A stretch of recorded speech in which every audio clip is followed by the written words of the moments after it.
on the 10th chapter. Last time we did the 16th verse, so we'll continue with the 17th verse of the 10th chapter. Katham vidam aham yogem swam sada parichintayam keshu keshu cha bhaveshu chintyosi bhagavan maya. O Krishna, O Supreme Mystic, how shall I constantly think of you? And how shall I know you? In what various forms are you to be remembered, O Supreme Personality of Godhead? So, in the last 3 chapters, 7th, 8th, and 9th, Krishna has been speaking mostly about himself. It's mostly an answer to this question, that how can he be known, how does he manifest himself, and that dissertation kind of ends in the Chatushloki of the 10th chapter. 10.8 to 11, Krishna speaks the 4 key verses that summarizes who he is, in terms of who he is per se and who he is with respect to us. So it's interesting that Arjuna, after hearing all this, is kind of asking this question now. It's kind of like I sit and I describe a place, and then the person, after sitting and patiently hearing almost 60, 65 verses, says, yeah, but how will I recognize that place? So I just spoke 65 verses to you describing that place, and now you're basically asking me to repeat the whole thing. So there's a distinction that Arjun alludes to in this verse, and he'll elaborate on that in the subsequent verse. He says, O Krishna, O Supreme Mystic. So the point that he's making is that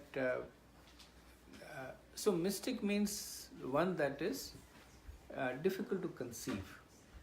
So generally we say mysticism is something that can be maybe experienced but difficult to explain, or even if you experience it, the experience itself is difficult to internalize.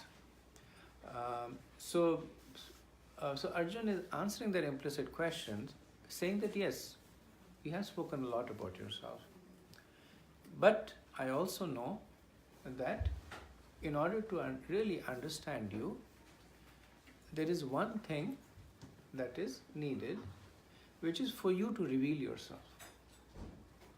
Because you may tell me, I may tell somebody else, but it's Prabhupada would give that example of somebody is given a jar of honey, and somebody is trying to guess the taste of honey by licking the jar. And it was said the only way is to open the lid, put your finger in it, and then taste it. It does not matter how big a jar of honey you have. You have to do that. And if you're able to do that, just a small amount of honey is good enough there.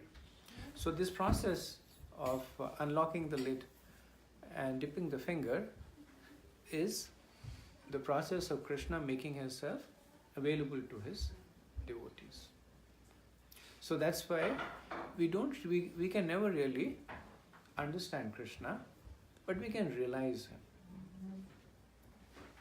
We can experience him, and the prerequisite to that is that he allows us to do so. So Arjuna uses this word mystic in 2 ways.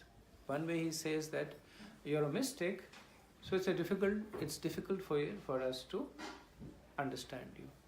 Then he's saying you're a mystic, so by your mystic powers, you can empower us to understand you. So he's using that to justify his putting these questions, and also to himself get encouragement that I from what I understand, it's not possible to understand you. So you are the supreme mystic. You should be able to explain to us. And if you see the word, he says keshu keshu cha bhaveshu. So keshu keshu means that different ways, right? So another justification by Arjun for this question is that you have infinite opulences, and there are so many ways that you can be appreciated. Keshu keshu cha bhaveshu. There are so many ways, right? So a jnani, how does he understand Krishna? He understands Krishna as the living force, as the energy, as something, as the essential principle of existence, as the impersonal Brahman. Then a yogi, he understands Krishna as the supreme mystic, as someone who can be at one place but also be at a million other places, as somebody who can be within us and without us, who can be. So in the Isopnishad, there are a lot of these flowery verses that speak in contradictions when describing Krishna. That he is within us and without us. He is near us but very far away at the same time. He is within our grasp, but he can never be caught. He has no feet, but nobody can outrun him. So the idea is to show these apparent contradictions in Krishna can only be resolved by Krishna himself. Because if somebody was to sit and think about it, it would be difficult for the person, if not impossible. And that's why many people, they reject the notion of the scriptures or Krishna saying that it's not possible for somebody to be near you and far away. So this is all just poetic word jugglery. And in a way, that is actually one of the reasons why these verses are spoken. So they're considered to be kavach. So kavach is armor. So what does an armor do? It protects the person from your enemy when the enemy is trying to attack you with weapons. So these verses are kavach that protect bhakti from the atheists. So when an atheist will read this, and they will say, I told you so. This is difficult. This is just poetry. Or this is just people using figures of speech to confuse people. And bhakti is so special that one can only access it on the platform of faith. So when somebody reads that verse and says that looks a little confusing to me, but what do I know? There are so many other things that I don't know. In one of the lectures, Prabhupada says this. Somebody asked him, how do we understand this? And Prabhupada is a chemist by training, so he has a scientific background. And he said there are so many other things in this material world that you don't know. There are so many mysteries that have not been solved. Some of them may never be solved. But I don't see you rejecting the material world. I don't see you saying that this material world does not exist, so let me not engage with it. I see you do the opposite. You're engaging even more in the material world. So you either use the same logic at both places, or you have the same reaction at both the places. But really speaking, people who reject it based on this are because they intrinsically are envious. So they want to use some reason to reject. And the Vedas provide those reasons also. Krishna says that the intelligence that a person has to reject me ultimately comes from me only.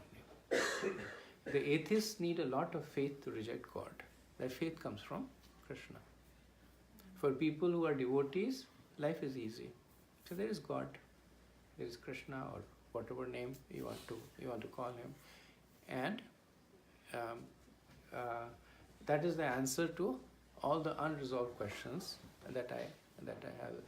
Like just like a child has implicit faith on the parents.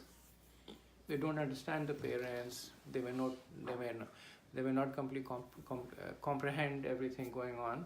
They have this implicit faith that everything that I don't know, everything that I cannot understand, my parents will take. So that relieves them of a lot of burden. When the children grow away, then they start understanding that even the parents don't know a lot of stuff. So, then they take on the burden themselves. Let me try and figure it out, how things happen. But before that, they're relatively peaceful. And, there's somebody in my life who knows everybody. So that way the devotee's life is okay. An agnostic's life is also not that bad, because an agnostic is actually defined as a devotee who is waiting for somebody to convince him. So it's not bad. They're sincere about the fact that what they don't know, they don't know. Like some of the big thinkers, they are incorrectly labeled as atheists. So they're agnostics, like people like Hawkins, right? He never denied the existence of God. He said, I just don't know if God exists, right? So he was coming on from that platform. So here, when Arjun says that keshu chap bhaveshu chintyosi bhagwan maya. So he's also establishing the fact that Krishna is Bhagwan, Swayam Bhagwan. So Arjun knows what follows will be partial representations of the personality of Godhead. So when Krishna is going to express himself as the impersonal Brahman, it's a partial representation. In the 11th chapter, when Krishna represents himself as the super soul of the universe, so that also is a partial representation. And earlier on the chapter, when Krishna said, Arjun said, I completely accept everything that you said. You are the Supreme Personality of God, right? So he gives all this really statements born from conviction. He's accepting Krishna as the personality of Godhead. So he's saying that is not in doubt. It's not that I'm doubting that you are Swayam Bhagwan. But Keshu, what are the other ways that I can think about it? And in the next 2-3 verses, Arjun will give us a little bit more glimpse into what is he doing on our behalf. Where is this line of questioning going to ultimately take the Bhagavad Gita? Okay, any questions, comments?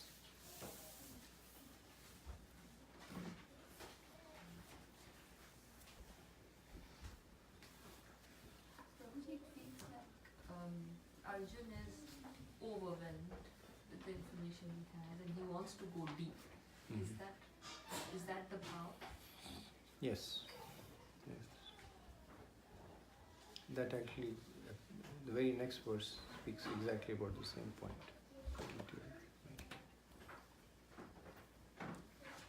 Anything else? Okay. So next verse is, O Janardhan, again, please describe in detail the mystic power of your opulences. I am never satiated in hearing about you, for the more I hear, the more I want to taste the nectar of your words. So, Arjuna is giving two reasons here of why he is putting this request. So one is that he says that I'm never satiated by hearing about you. So it's the mood of it's human nature that if you like something, you want to talk more and more about it. People who like cricket, they'll talk about cricket all day. They never tire about speaking about cricket. Or in this country, football. People who like football, they talk about football. At one point, when I was living in Centerville, I used to carpool with 3 other people.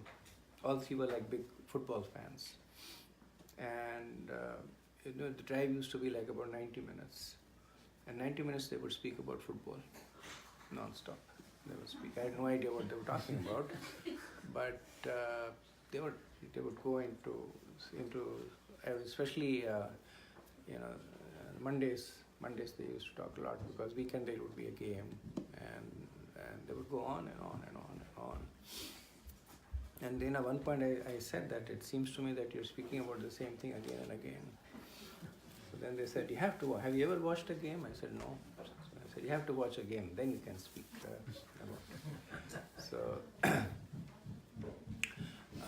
So here Arjun is addressing one of Krishna's implicit question that I have already spent about 64 verses talking about myself.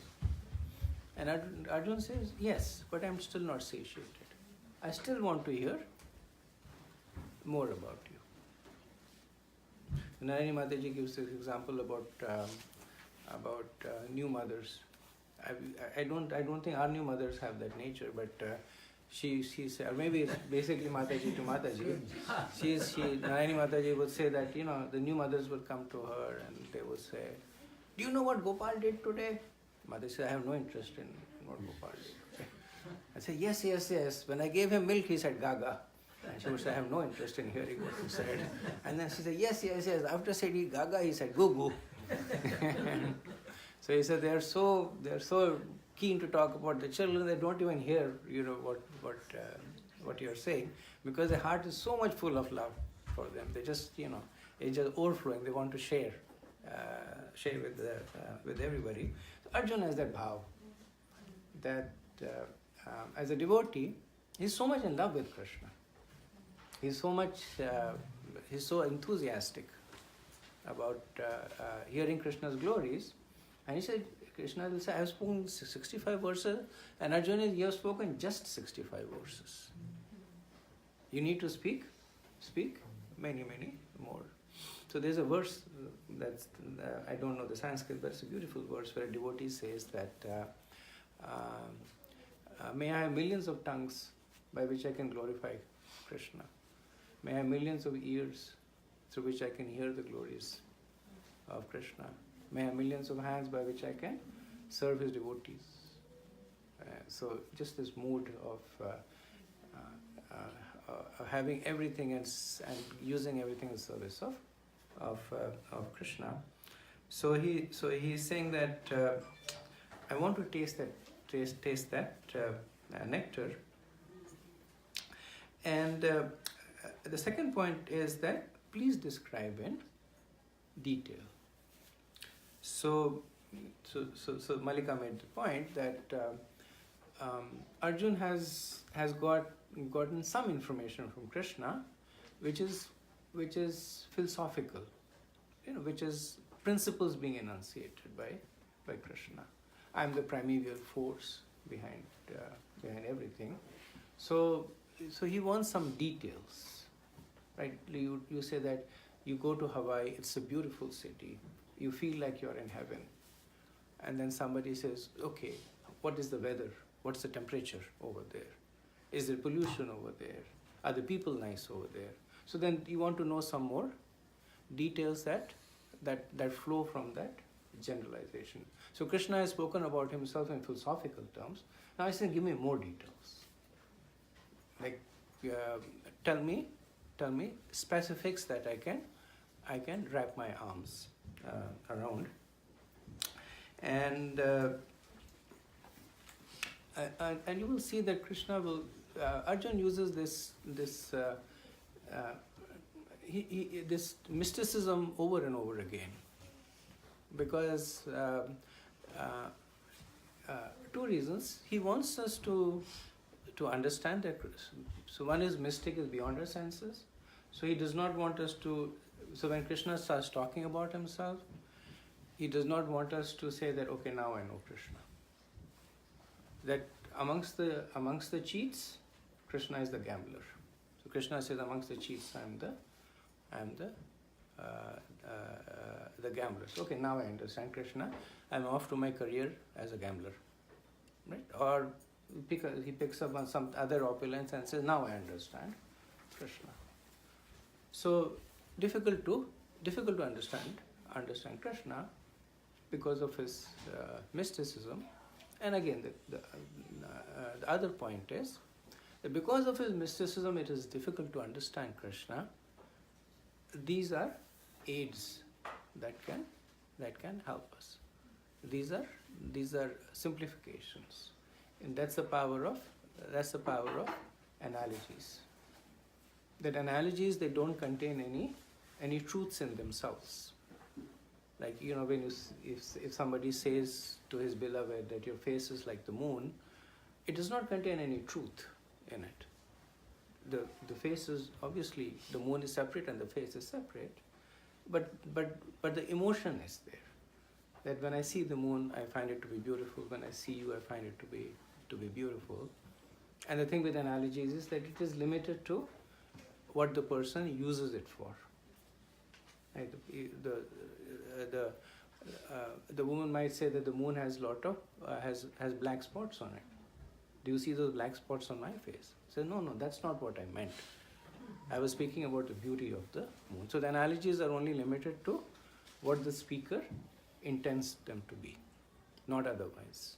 So Krishna over here, he does not really use analogies, but he uses a very similar concept over here. So important for us to keep these things in mind, that they're used to. They're like analogies that are used to express a principle that is limited by the intention of the speaker.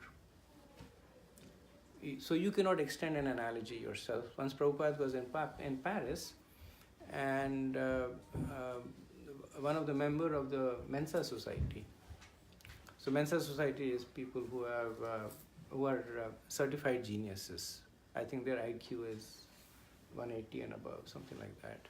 So one of the members of the Mensa Society, he wanted to engage Prabhupada in a debate about presence of God. And Prabhupada was talking to him. I forget, so Prabhupada used some analogy to try and explain to him. And then he used that analogy, he extended that analogy to basically refute the point that Prabhupada was saying. And then Prabhupada corrected him, saying, this is my analogy. You have to use it in the way that I have put it forward. I'm using it to explain to you, this is the context that you use it to. You cannot extend it. And he was obviously a smart guy, he understood what Prabhupada was saying. So similarly over here, when Krishna explains his vibhutis, then through this verse Arjun wants us to make sure that we keep that framework in mind. Okay, questions, comments? Akshay Prabhu? Prabhuji, so what is the reason for Krishna to shield himself from atheists? It's a very good question. What is the reason that Krishna shields himself from atheists? Anybody has thoughts on this? Ravi Prabhu? Atheist, his purpose is he don't want Krishna. Mm-hmm. Then Krishna has to give some option. Mm-hmm. Why? Because unless there is some justification to convince themselves that Krishna is not God, so. Very good. So one reason is Krishna is reciprocating to the mood of the atheist. The atheist says, I want to deny Krishna. Krishna says, I will help you deny me. So there is that reciprocation there. Okay? Any other reason?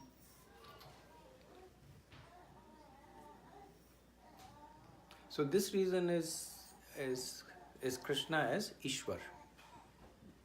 There is one reason of Krishna as Bhagwan.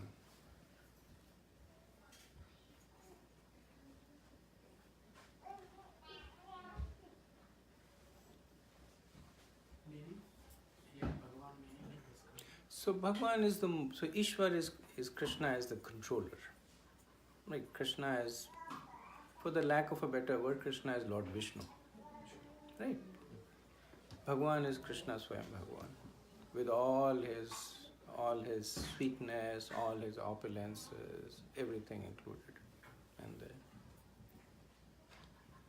so the second reason is because of Krishna's mercy. Because if Krishna makes himself openly accessible to atheists, what will they do? They will commit offenses.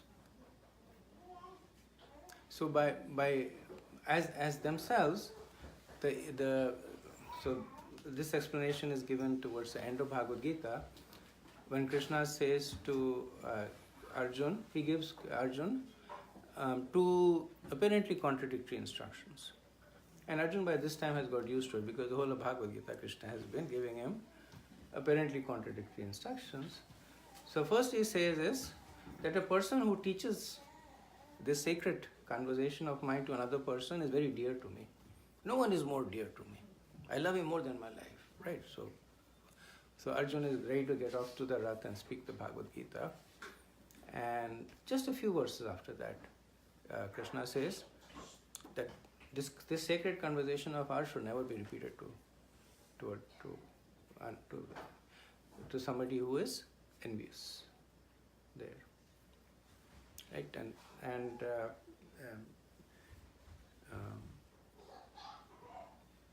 I'm trying to think who has done Bhakti Shastri. You've done Bhakti Shastri, right? Right. So this is one of the Bhakti Shastri questions that comes through, how to resolve the two verses. So the first verse Krishna is saying is for people who are open. They may not be devotees, but they're open, they're favorable. So by all means go and plant the seed of bhakti. By all means go and talk to them about Krishna. But then there are people who are envious. So if they're envious or they're in a neutral state, then they haven't committed any offenses. They are like, what's that thing that they say in the army? Don't ask, don't tell kind of thing, right? So you don't tell them about Krishna, they don't ask you about Krishna, they are peacefully living by the laws of karma. But you go to the person and then you say, Krishna is God. So I remember I had this experience many years ago. I had still a good friend at work, a Muslim friend.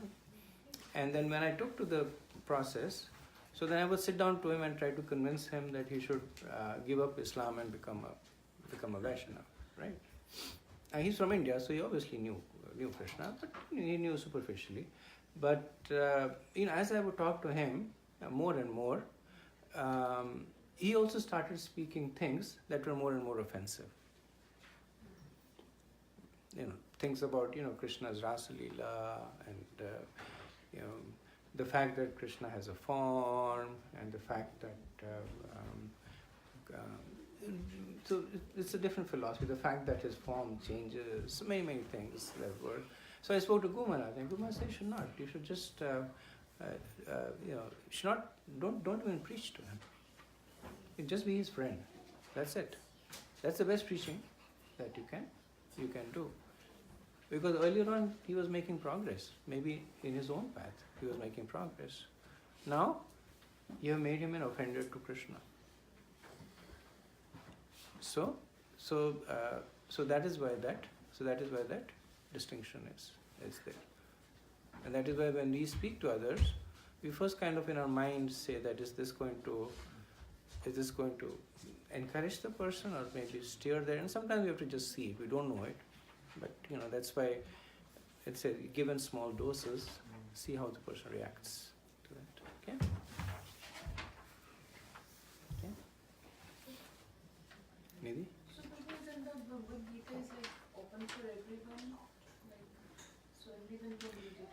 It is open for everyone, and it's what is considered to be an open secret. So it is open to everyone, but it is not accessible to everyone. Right? The Bhagavad Gita is, that's why we have Srila Prabhupada's purport that unlocks the depth of the verses. So think about it, if we just had the verses, then even though it's accessible, but our access to it is limited. That's why Krishna says that evam parampara pratam imam rajesho, that through the disciplic succession, through the mercy of a guru, in the association of devotees, then Bhagavad Gita becomes accessible. Right? Otherwise, just buying a Bhagavad Gita from a store and sitting down and reading it, if you're favorable, it will basically take you to the point where you would want to meet a devotee, right? And if you're not favorable, then it will take you to a point where you will not want to do anything, but still without any offenses. You might want to stay away from it. Like Rampad Maharaj, my Guru Maharaj, he gives this example that before he met the first devotee, he had read 11 versions of Bhagavad Gita's translation, because he was looking for answers, right? And every version that he read, he did not get the full answer he was looking for, but he got a sense that the answer is somewhere over here. So he read another version, and then he got some more sense. And then, so he was in Buffalo State University at the time, and then somehow he got a Back to Godhead, and he read an article on there, and then he got a sense that I think I'm going to get more answers over here. And then Prabhupada happened to visit the university, so he listened to the lecture, and then he got more sense. So just the whole process of gradually developing faith for one who is sincerely moving in that direction. Yeah? Thank you. Any other thoughts? Okay. So another, I think it's more of a point of, interest that Arjun calls Krishna as Janardhan over here. So Janardhan is another name of Krishna, which has three possible meanings. So Janardhan, so it's a sandhi of Jana and Ardhan. So Jana means people, and Ardhan has three possible meanings. So Ardhan means protector, Ardhan means killer, and Ardhan also means Preeti, love. And the acharyas say that all the three meanings are applicable over here, depending on the mood that one is trying to understand this verse. That Arjuna is saying that you are the protector of people, you are Janardhan. So give them real protection. Real protection is available when one takes shelter of Krishna. And one takes shelter of something when one understands. So Arjuna that way is requesting Krishna to reveal more about himself. Ardhan in the sense of Preeti means that as one knows more, one's love also increases. If you know somebody slightly, you may have respect for the person, you spend more time with the person, you see this person has so many good qualities, then your love and respect grows, you spend even more time, and then you understand this person speaks sweetly, acts according to what they speak, your love even more grows. So Arjuna is in that way encouraging Krishna that as you speak more, O Janardhan, one's love for you will also grow. And Janardhan as the killer of person, one way to understand it is that ending one's material life. That it is one way by which one's material existence is ended, right? Because the ultimate goal of Krishna is to kill us. So kill us in the sense that kill this particular existence of ours, which the Acharya says is a miserable existence. That we are one Acharya, he writes eloquently about it, and he says that we are carrying this useless lump of flesh, blood, pus and stool with us all our lives, and we are lovingly taking care of something that by nature is meant to rot and destroy. And we carry this load with us lifetime to lifetime, lifetime to lifetime. And then he says, "Oh Krishna, please kill us," which means just kill this lump of flesh that we are carrying, so that we can be freed as spiritual entities and revert back to him.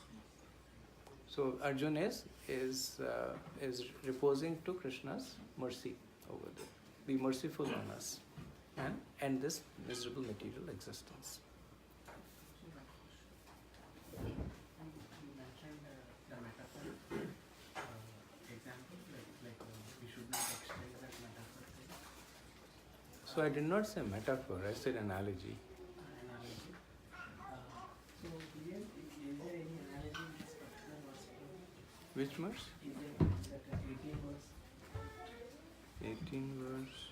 No, so what I meant was that when we start reading the vibhutis that come from the 20th verse onwards, so Krishna uses this process of analogy to express his greatness, right? So the idea is that we use it in that context. Literally it means that. Not literally, right? So when he says, one of the example is like, one of the few cases where Krishna uses a negative example is when Krishna says, "Of the cheats I'm the gambler." Right? So we should not take it literally and say, this is what we need to be, or Krishna is an expert cheat, I'll become an expert cheat. But he's just wanting to say that I'm the best. Yeah? So, is it okay to understand that Krishna's mercy is unconditional?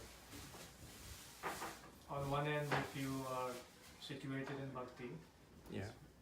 Krishna is very merciful, he reveals himself through various ways.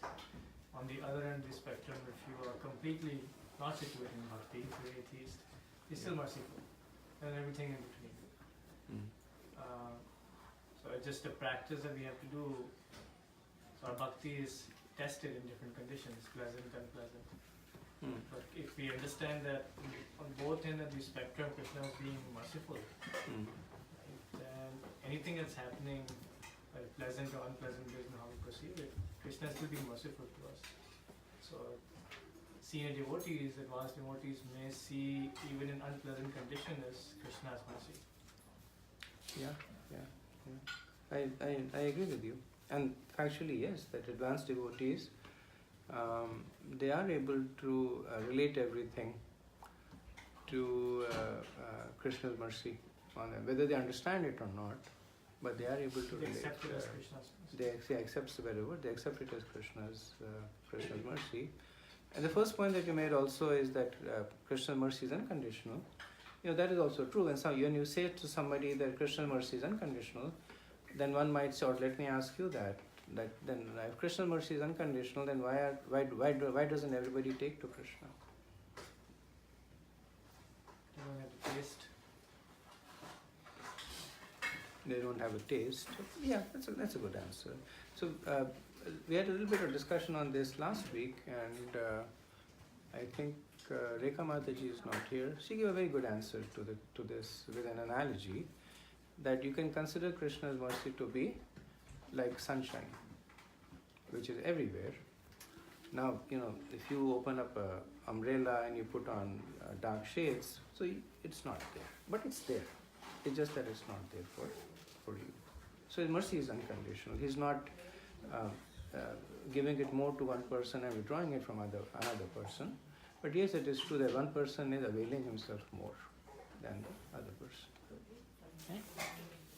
And you're right. So that depends on the taste or the commitment the person brings. Sometimes it so happens that, like in normal day-to-day life, if you try to remember something about Krishna, it happens that sometimes you don't remember it. Oh, Krishna is so great, I can say that. But what is his greatness means nothing strikes sometimes. Which is true, and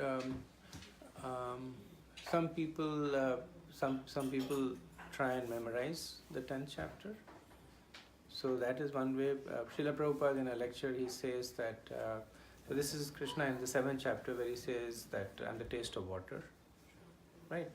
And Prabhupada mentions this point that it may be difficult for us to think about so many greatness of Krishna, because we may not be able to relate to it, or we are in a mundane surrounding setting and it's different. And Prabhupada says that you have to drink water. Anytime you drink water, just think that Krishna is a taste of water. And Prabhupada gives the guarantee that you will go back to Godhead. Just he says Raso api mein, that I am the taste of water. And I don't see that much now, but in India, at least in the older generations, I do notice that there were people who would drink water, and every time they would say water, they would say Hari Hari, or they would say, they would say something that would indicate that. And I don't know if it is what's the root of it, but when I was listening to the lecture on this, the Prabhupada lecture, then I could relate to that maybe that's where this culture or this habit came in, that people. But I do remember several people, especially in the smaller towns, whenever they would drink water, they would say the Hari Om or Hari Hari, as something, as an appreciation after drinking water. So that we can do, right? That we can do. We can, we may not be able to think 24/7, but even if we drink water 5 or 6 times a day, that we can do. Yeah. Okay. Next verse. Next verse is Shri Bhagavan Vacha. So now Krishna is speaking. The Supreme Personality of Godhead said, "Yes, I will tell you of my splendorous manifestation, but only of those which are prominent to Arjun, for my opulence is limitless." So Shri Bhagavan Vacha, he says, "Hantate Katasyami." So Hanta is translated as, it's a Sanskrit word which means that generally there is not one-to-one translation with English.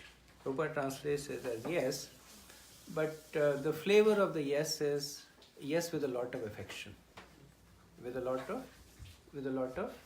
love. Right? Sometimes, and we see that in Hindi also. Sanskrit is more flavorful than Hindi. Sometimes we see in Sanskrit there are some words that just the word itself, even though it may be a pronoun, but it also has an adjective rolled into it. Right? You say to somebody, "Aap kaise hain?" Right? So it's just a pronoun, but that "aap" also has the adjective that "oh, one who is worthy of respect, oh respectable person, how are you?" So the "you" gets qualified by this word of respect, that you're worthy of respect. Or you say "tu kaisa hai," so there is affection that is rolled into that affection or familiarity, whatever it is. So Hanta has that deep affection rolled into this, where Krishna is very happy that Arjuna is asking him all these questions, and Krishna is willing to sit on the chariot. So the Bhagavad Gita was spoken in 45 minutes, Krishna is willing to sit in the chariot for 45 million years and talk to Arjun for the benefit of us. So he has so much affection, so much love. That's why he's coming. Otherwise, there's no need for Krishna to come. Krishna does not need Arjun's help to kill Duryodhana or Bhishma. I mean, so this even we can understand without a lot of mental gymnastics.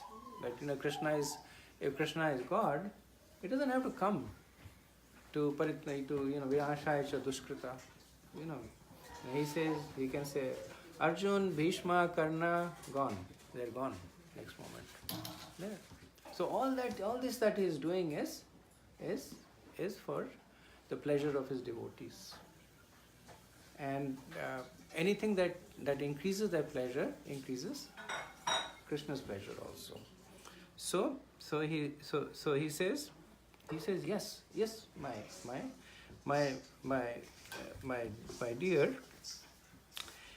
He says, I will tell you of my splendorous manifestation, but only the ones that are prominent. And the reason, of course, is that Krishna has infinite opulences. Krishna has so many opulences that even he is not aware of them himself. So he does not want us to walk away from this chapter saying that. So Krishna will speak about 72 opulences in this chapter. So he doesn't want to walk away saying that. For us thinking, now we know Krishna. We know this 72 opulences. 58 of them are in one category, 14 are in another category. So now we know Krishna. Right? So they're giving us a glimpse into Krishna's greatness. Right? He's saying that I'm going to tell you the ones that are prominent. He's not even saying I'm telling you the most prominent ones. Because even they are in the millions and billions there. But you see, I'm telling you ones that are prominent and more for our understanding. He's saying because otherwise we would literally be sitting over here. It says that in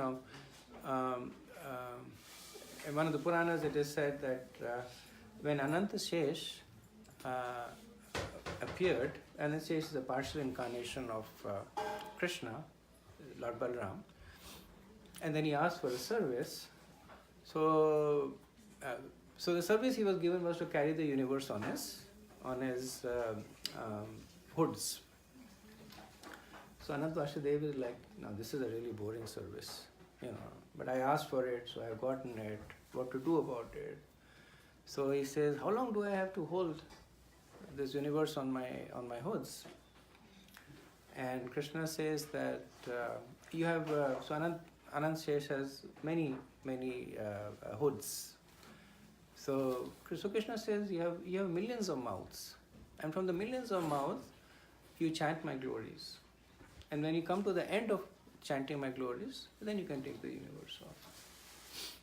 So Anant Shesh says yes. So since the beginning of time, from the millions of his mouth, Anant Shesh is chanting Krishna's glories. And he's still chanting them. So Krishna has so many, he has so many glories. That even his own expansion, non-different from Krishna, empowered in such a way, is unable to cross the ocean of his glories.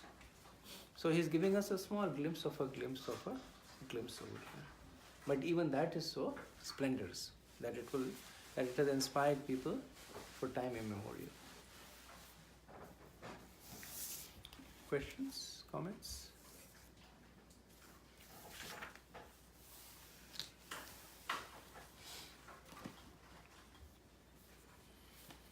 Okay, next verse 20. I am the super soul, O Arjun, seated in the hearts of all living entities. I am the beginning, the middle, and the end of all beings. Aham Atma Gurakesha Sarva Bhutasya Sthitaha. So Krishna. So one of Arjun's name is is Gudakesh. So what does Gudakesh mean?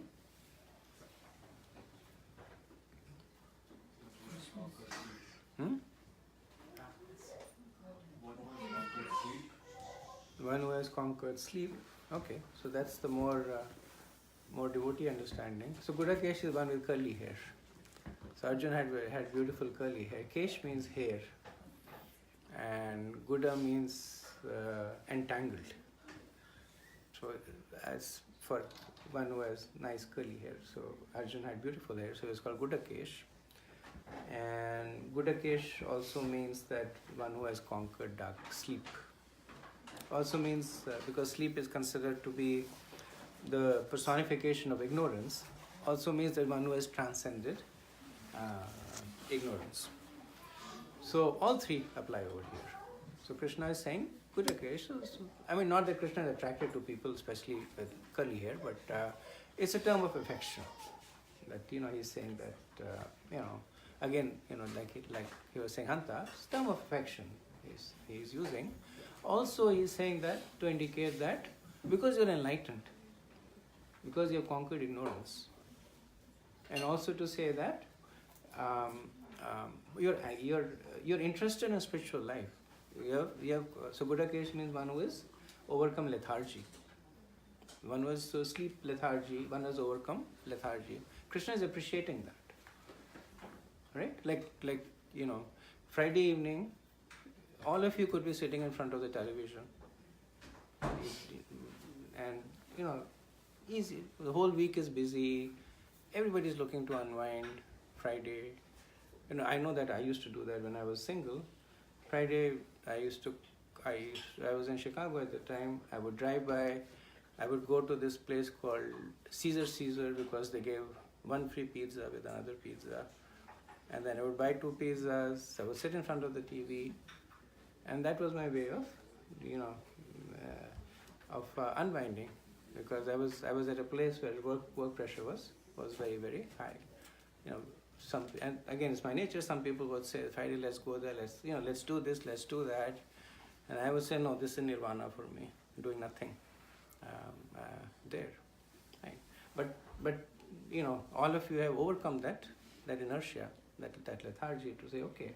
And today, of course, the weather is good. But I know there are times when it was cold and there was snow on the road, or there was rain, and then still, still that enthusiasm. So Krishna is appreciating that enthusiasm in Arjuna. You have conquered sleep, you have conquered lethargy, and now you're asking this question. So you're a worthy candidate to receive this knowledge. And then he says that I am the. So this is the first opulence, the first vibhuti that Krishna speaks about. So from this verse 20, for 20 verses, Krishna will speak about his 72 opulences. And even though there is no particular when he speaks to the opulences, there is no cadence to it, in the sense that there's no particular reason why one comes after the other. So he's just speaking it. But generally, the acharyas divide these opulences into 2 categories. So one is Krishna saying that I am the best of the group. So that is one description of the opulence. The other is, and there are 58 such opulences, and the other is where Krishna says that I am the essence of it. That I am the defining principle of it. And there are 14 of this opulence. So this comes in the later category, where Krishna is saying that I am the super soul. So in this material world, Krishna appears as 3 kinds of super souls. So super soul we know as Paramatma, right? We are all familiar with Paramatma. So Krishna appears as 3 kinds of Paramatma. What are they?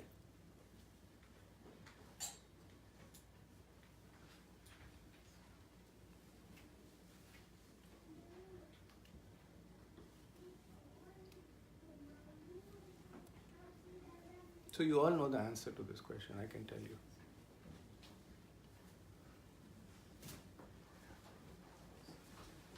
Maybe somebody else? Well, I think we discussed this answer, right? So you're saying probably Krishna appears as 3 different types of Paramatma. 3 kinds of Paramatma.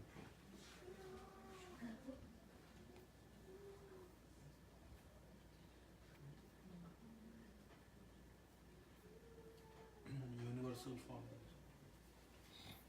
Not really. So one is the Paramatma that we all know, that Sarva Bhuteshu. The Krishna is in our heart. Right? So he's a super soul in all living entities. Right? As Shriyo Daksha Vishnu. So when the jiva comes down from the spiritual world to the material world, like they say that we are not material people. We are not material entities having a spiritual experience. We are spiritual entities having a material experience. So we are all aliens. We come from a different universe, and because we come from a different universe, we just like astronauts need a suit. We need the suit for us to live here. But more than that, so astronauts at least know how to operate the suit. We don't even know how to operate the suit. So Krishna says that you guys are complete budus. You don't even know how to. You want to go there, you want to have fun, but you don't even know how to do.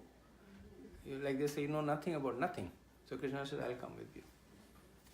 So he comes with us. So everything that is actually happening in the material world is happening because the jiva desires and the super soul executes it. If everything was happening just by the desire of the jiva, then we would be flying. Right? But we may think that let me fly. Krishna says, I don't think so. So we don't fly. Or we may say that I want to live in this body forever. Krishna says, nah, I don't think so. Right? But there are some things that we say that let me lift my arm. Krishna says, so be it. And the arms go. So that is Krishna as Shriyo Daksha Vishnu, as Paramatma. Then let's look at the material universe. So material universe also, it's a living entity. Everything is running so well orchestrated. The rules, the laws of nature, how the universe grows, expands and contracts, comes into existence, goes away. Right? Who's the soul of the universe? Lord Brahma. Who is the super soul in the universe? Garbhodaksha Vishnu. So Garbhodaksha Vishnu is lying on the Garbhodaka ocean. Right? And he's lying on Anantashesh. And from his navel is coming the lotus flower on which Lord Brahma appears. Until the time Garbhodaksha Vishnu is in the universe is there. The moment he leaves, the whole universe is imminent destruction. It collapses. Just like as till the time the soul and the super soul is in this body, it is vibrant, it is attractive, it is sustaining. The moment the soul and the super soul loses, the same body becomes repulsive. The same body it starts to decay right away. So the same thing happens to the universe. The moment Garbhodaksha Vishnu leaves, the universe just implodes. And then the third super soul is that of the entire material creation. So this is just one universe. Like this universe, there are billions and billions of other universes. So it said that once Brahma, he went to Golok Vrindavan, and then he was stopped at the gate, and the guard at the gate said, which universe are you coming from? And the Brahma did not know any answer. He said, this is only one universe that I know. I don't know how to describe it. This is the only, like if somebody asks us, right, which earth are you coming from? You're like, I don't know. You only know one earth. No idea what you're talking about. Brahma says, I just know one universe. And then, but Lord Vishnu was there with him, and he said, that we come from that universe in which Lord Vamandev, he spoke about few pastimes that made this universe unique. So then they're allowed to enter. So the super soul for that universe is Karnodaksha Vishnu. Karnodaksha Vishnu, and in the Bhagavatam there is the picture of Karnodaksha Vishnu that is lying on the causal ocean, on the Karana Sagar. And what is emanating from his body, from the pores of his body? Universes are coming. Every time he breathes out, a universe is created. Every time he breathes in, a universe is destroyed. In every universe, then he expands and enters as Garbhodaksha Vishnu. And in every universe, in every entity, he expands and enters as Shodakshai Vishnu. So that's the first opulence that Krishna describes his all-pervasive nature. So he's telling Arjun that whether you see somebody else, you see me there. Whether you see the whole material creation, you see me there. Whether you visualize the sum total of this entire material world that is existing, you see me there. Because I am the super soul of all three of that. And then he says that I am the beginning, the middle, and the end of all things. So this is a little difficult to understand because, well, let me get your thoughts. What do you make out of it when Krishna says that I am the beginning, middle, and end of all things?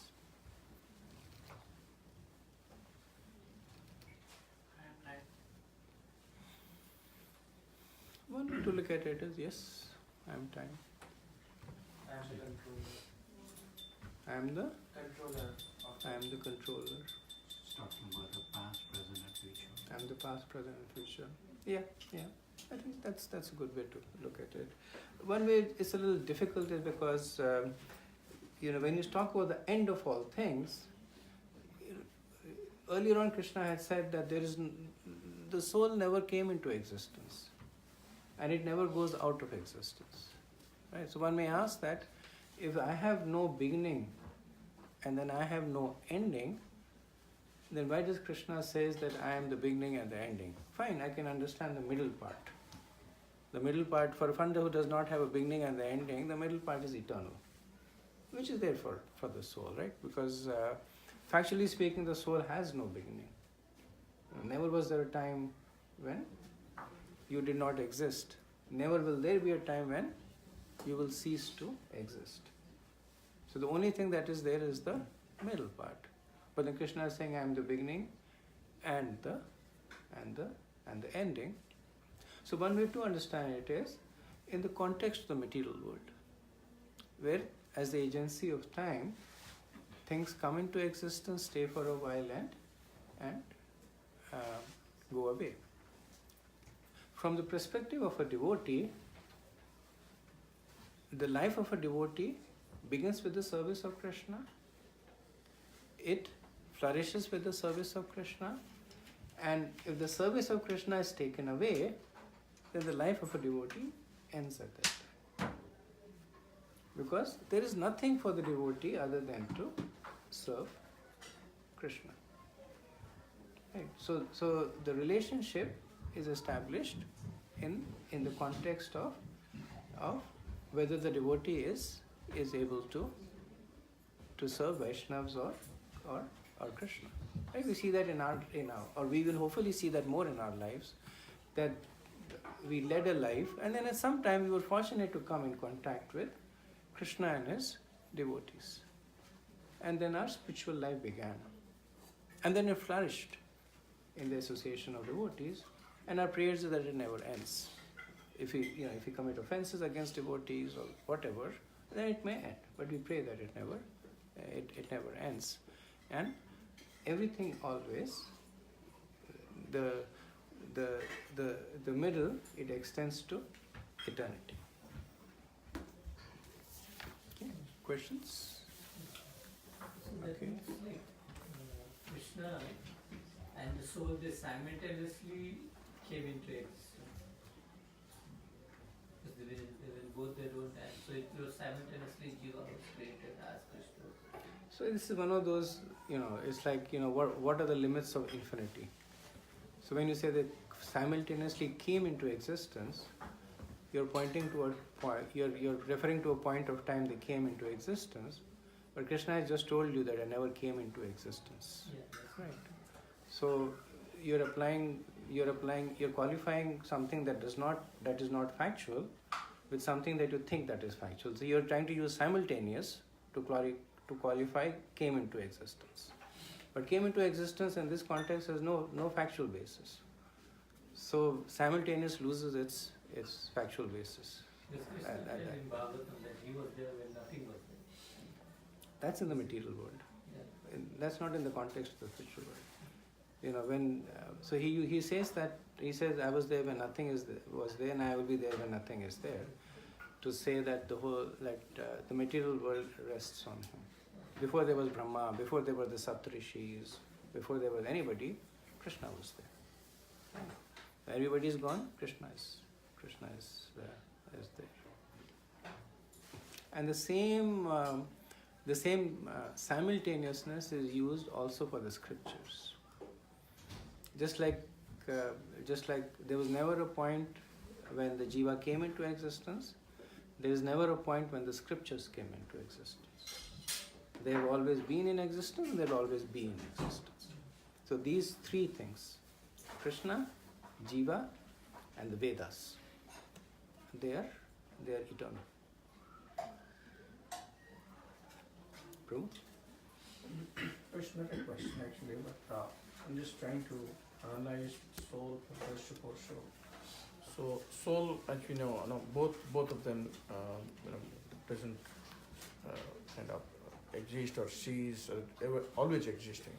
So when soul comes into the material world, along with super soul comes, each soul has individual entity, whereas the super soul remains same in everyone's heart.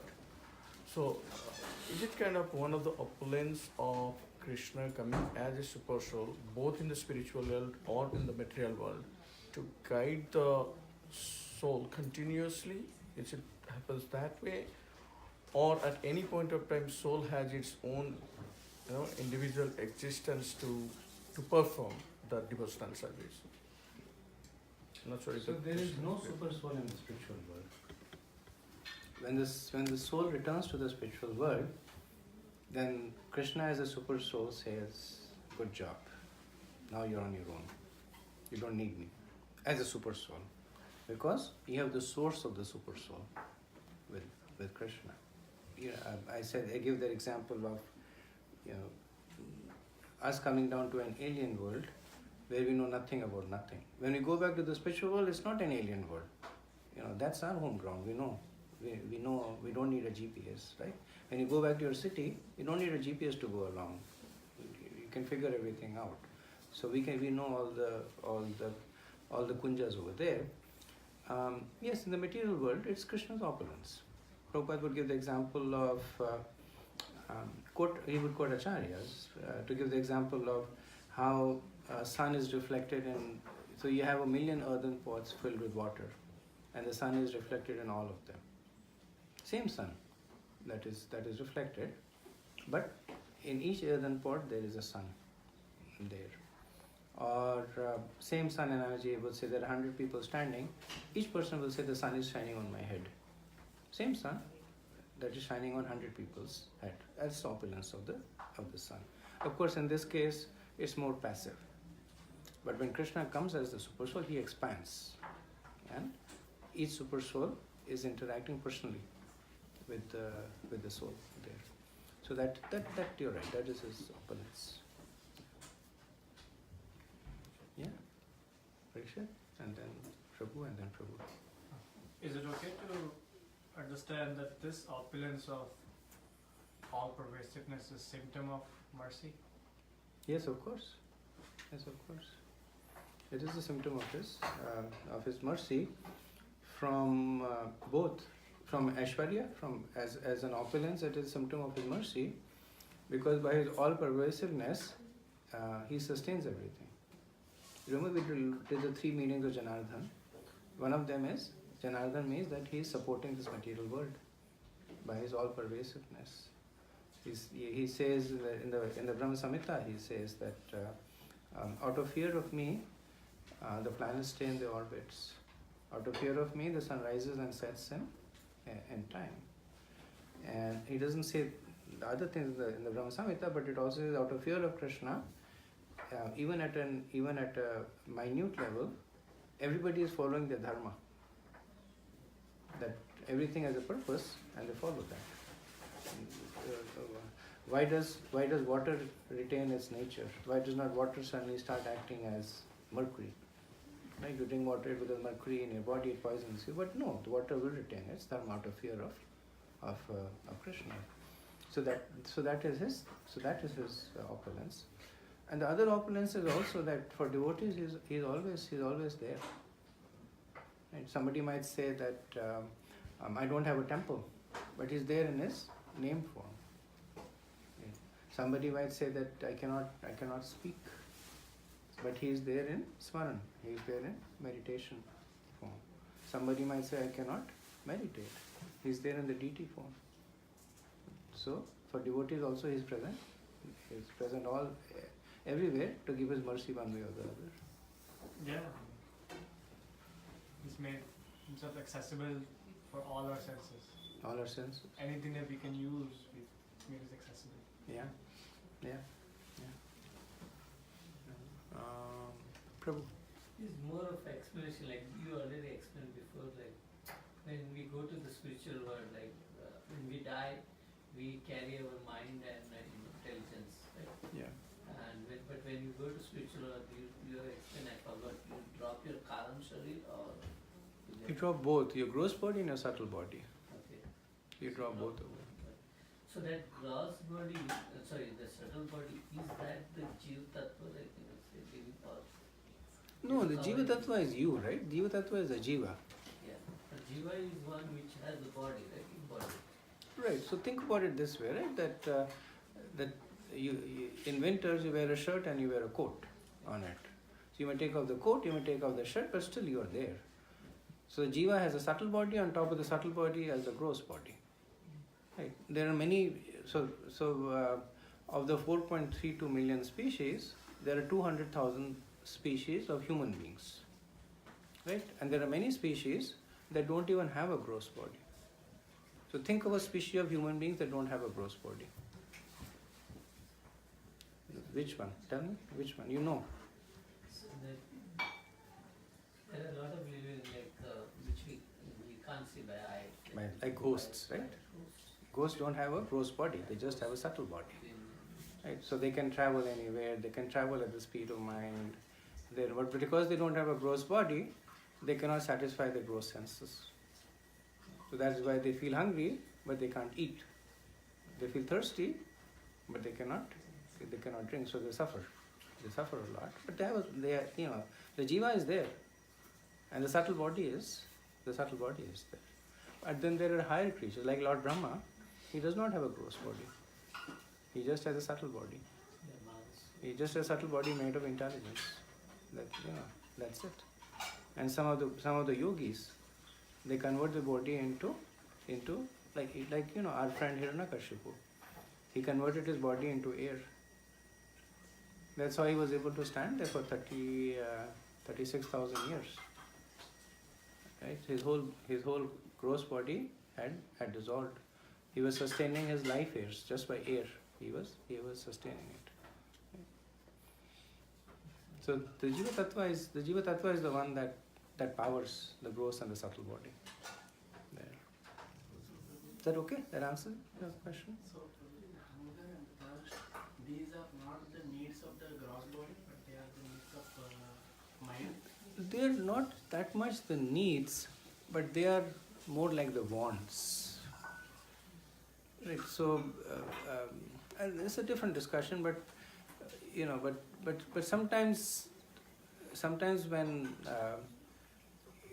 when the jiva goes from one body to another, because of various reasons, even though its needs might change, its wants might not change. It may still want that, and that's why it suffers. or maybe not. I mean, in this particular case, it suffers. Some case it may not. There are some highly advanced souls that are born in gross bodies that don't seem to follow the needs of the gross bodies.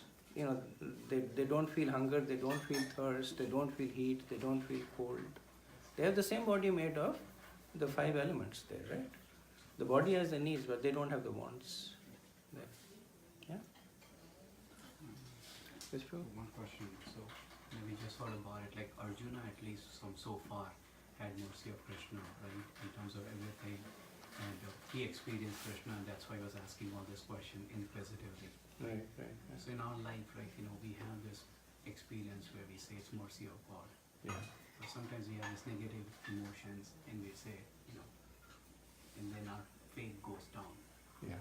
How does one balance that? Because I know we always say it's mercy of God, and then we yeah. experience something, though we haven't seen His mercy, but we still feel, Right. during the glories of Krishna, that it's His mercies. Yeah. One way, thank you, it's a good question. So one way to look at it is like if you have had this experience of like looking through a telescope. Sometimes when you go, they go to a building and then they show you can put 25 cents and look through that telescope. And then you look at things far away and then everything is nice and smooth. And then as you put the focus more and more in, then you see that there are buildings, tall buildings, short buildings, trees, etc. And then you focus back and then you see everything is smooth. So sometimes changing the perspective helps. In the second chapter, Krishna makes this point again and again, that one who sees that when there is happiness, there will be distress. And when there is distress, there will be happiness. Dukheshu anugvina and sukheshu vidvispara. Vitarag bhaya krodha sitvir munir vachate. So just that, because we are so close to it, so we have that thing in maximum magnification. One day goes good and then we say Krishna's mercy. One day goes bad, we say Krishna's mercy is withdrawn. And then we zoom back and then we say we have so many things to be thankful about, right? And then basically it gets more level set that way. Another way is that when your own eyes deceive you, you look through the eyes of the scriptures. So it's called Shastra Chakshu. That fine, I can see that that experientially Krishna's mercy may not be there. What is missing? Maybe what is missing is the way that I'm looking at it. So let me take help of the eyes of the scriptures, the eyes of the guru, and then that might help, or that will help you. Yeah?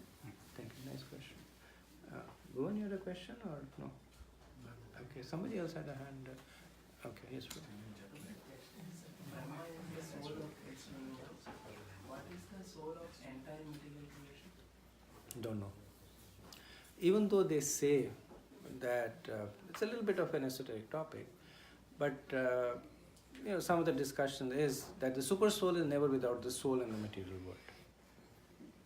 So they have this concept of Chukrari Maharaj talks a little bit about it, of how just like in this material world, there is Brahma, there is Devas, they are running the affairs. Because Krishna by nature, he delegates everything. He does not do a lot of work.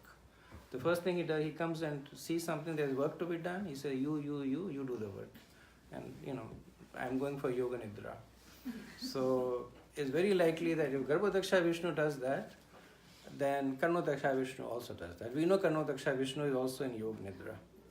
So then the understanding is, and this is again not to my understanding, not directly spoken in the scriptures, but more by extrapolation, that yes, there are Devas over there also. There's a Brahma over there also. Who, just like this Brahma is managing this universe, that Brahma is managing the entire material creation. There's prototype Brahma, there's prototype Devas. So there are some questions that are known as wumpers. So people ask them to stump the speaker. So in the earlier ISKCON parlance, they were known as wumpers. If somebody knows the answer, but they will ask the question to stump the speaker.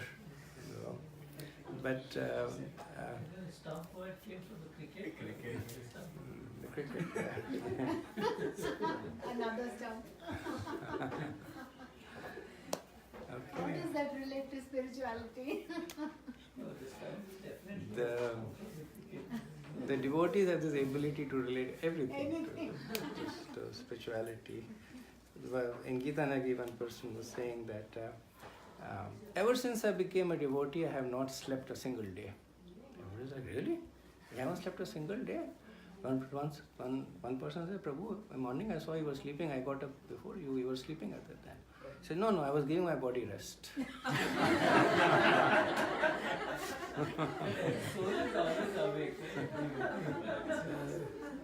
So when you become a devotee, then you get this sense that everything that you have is for Krishna's service.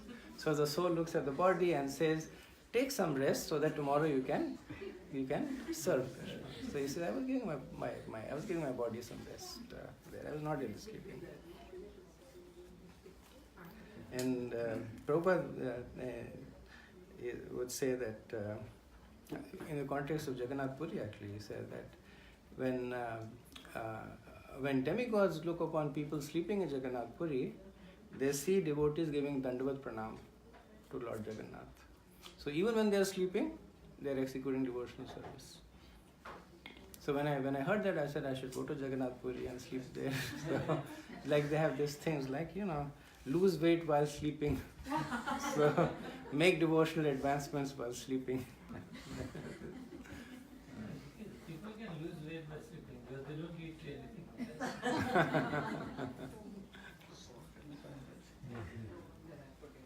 Okay. Anything else? Okay. So how are we doing with time? I don't know. Maybe I should not start. Maybe I should not start another verse because the other verse is a little bit. I think it's at least a 10-15 minutes verse. So what I heard about like this, when you sleep, you connect to the God spiritually. Is that? I have never heard. I heard that. I've never heard that when you sleep you connect with God. I think subconscious mind. I think you get the dreams and like. I think Dava Prabhu made that all by himself. I think he uses that to convince Seema that. I mean, in that particular context, in Skanda Purana, there are so many instances where the Lord gives instruction through dreams while the devotees are sleeping. So that's a different thing. So that is Krishna using that media to instruct a devotee. It's not the devotee using that media to receive instruction. Saying that, I need to know what Krishna wants from me, let me go and take a nap. Right? It doesn't work like that, So. I mean, specifically in Puri, in Skanda Purana mainly describes about Jagannath's appearance. Purushottam Shri. So whenever any problem comes, Yes. the main Pujari and the king, Yes. they go and literally in the Gambhira, they sleep there. Sleep in the sense, Meditate. Dandavat Pranam or whatever it is, till the time the instructions comes to them. Somewhere or other, the instructions comes to them and then they go and resolve that. That is true. Slightly different. But Prabhupada would also say that a devotee should always take his dreams very seriously. Because Krishna and other devotees and acharyas, they use them as a media for instructions. So and not just in Jagannath Puri, but we see so many other cases, right? Madhvendra Puri, Krishna came to him and said that I need this sandalwood because my body is hot, right? And then he took that dream so seriously that he walked 1,000 miles to get sandalwood. And then after he had gotten the sandalwood, he got another dream, saying, I really don't need it, you can put it over here only. Right? And then he took that instruction seriously also. So of course he's advanced devotee and he understands that Krishna uses that. But I think I was teasing Prabhu a little bit also, but I don't think we take that mood that if we want to look for instructions from Krishna, we read the Bhagavad Gita, we read the Srimad Bhagavatam, or we inquire from other devotees. We don't take a nap. That's not how the program works. Okay, so all the real devotees have come. So I'll be quiet now. Thank you very much. Srila Prabhupada ki Jai.